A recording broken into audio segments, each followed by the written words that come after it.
ஸ்தோத்திரம். பேசுகிறீங்க நல்ல பிதாவே, நீ துதிக்கிறோம்.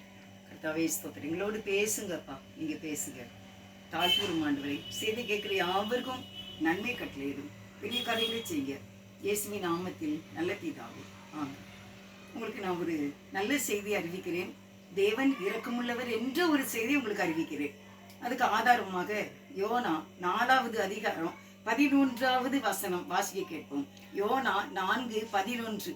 வலது கைக்கும் இடது கைக்கும் வித்தியாசம் அறியாத 120,000 பேருக்கு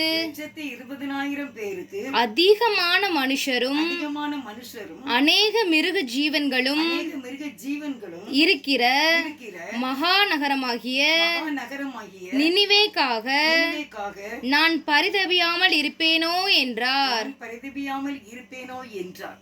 அருமையானவர்களே, தேவன் நமக்காக பரிதபிக்கிற ஒரு தேவன். பரிதபிக்கிற இருதயம் அவருக்கு உண்டு என்று உங்களுக்கு நான் சொல்லிக் கொண்டு இருக்கின்றேன். நிறைய பிரச்சனையில நீங்க இருக்கீங்க. கணவனால, மனைவியால, இல்ல பிள்ளைகளால, படிப்பு, வேலை, சரியான ஒரு மன நிறைந்த ஒரு வாழ்க்கை இல்லாம ரொம்ப கவலையோட, கஷ்டத்தோட, டென்ஷன்ல நீங்க இருக்கீங்க. என்ன செய்யணும் உங்களுக்கு தெரியல. இந்நேரத்தில் நீங்கள் தேவனை நோக்கி பார்க்க வேண்டும். அவர் சொல்றாரு யோனாட்ட, யோனா அந்த ஜனங்கள் அழிந்து போக வேண்டும் என்று சொல்லி கர்த்தர் அழித்து போடுவார், நீங்கள் மனம் திரும்புங்கள் என்று ஒரு பிரசங்கம் பண்ண சொன்னாங்க தேவன். அவர் அப்படி பண்ண முடியாதுன்னு சொல்லி பாதை மாறி போனார். தேவன் மீண்டும் அங்கே கொண்டு வந்து இதே வசனத்தை சொல்ல சொன்னார். நினைவே அழிந்து போகும், எல்லாரும் மனம் திரும்புங்கள் அப்படின்ட்டு. ஆனா 40 நாள் ஆகியும் ஜனங்கள் மனம் திரும்பி விட்டார்கள், நினைவே அழிந்து போகவில்லை. ஆனா யோனா பெரிய ஸ்பீக்கர், மெயின் ஸ்பீக்கர், பிரசங்கியார், தீர்க்கதரிசி. அவரு சொல்றாரு, என்னப்பா நீங்க அழிக்கலையா அப்படின்னு சொல்லி கோவப்படுறாரு.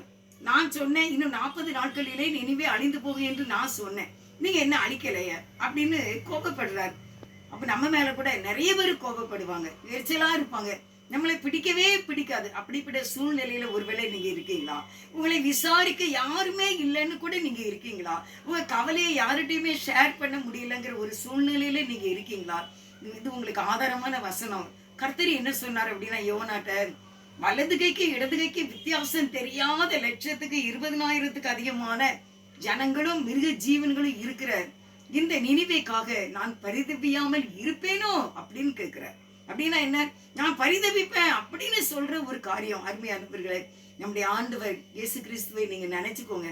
அவர் பரிதபிக்கிற தேவன், உங்களுக்காக பரிதபிக்கிற தேவன். பயப்படாதீங்க, அவரை மட்டும் நோக்கி பாருங்க. எந்த மனசு கஷ்டம் என்ன வந்தாலும் சரி, தேவனை உண்மை பார்க்கிறேனப்பா, நீர் நினிவே பட்டணத்து ஜனங்களுக்கு பரிதபிச்சிங்களே, இறங்குனீங்களே, அவங்களை காப்பாத்திட்டீங்களே, அவங்க மனம் திரும்பின உடனே அவ்வளவு பேரையும் காப்பாத்தீங்களே, ஒரு ஜீவன், ஒரு உயிருக்கு கூட, ஒரு மிருகத்துக்கு கூட ஒண்ணு நடக்கலையே, எல்லாரையும் காப்பாத்தினீங்களே, சிறு குழந்தைங்களை காப்பாத்தினீங்களே, தேவனே என்னையும் எங்களையும் காப்பாற்றுக என்று சொல்லி நீங்கள் தேவனை நோக்கி கூப்பிட வேண்டும். நீங்கள் கூப்பிடும் போது தேவன் உங்களுக்கு அற்புதங்களை செய்வார், உங்கள் மேல் பரிதபிப்பார், உங்களுக்கு அனுக்கிரகம் பண்ணி உங்களை, உங்கள் பிள்ளைகளின் குடும்பங்களையும் தொழிலையும் ஆசீர்வதித்து உங்களை உயர்த்துவார். நேசிக்கிற பிதாவே, உமக்கு நன்றி.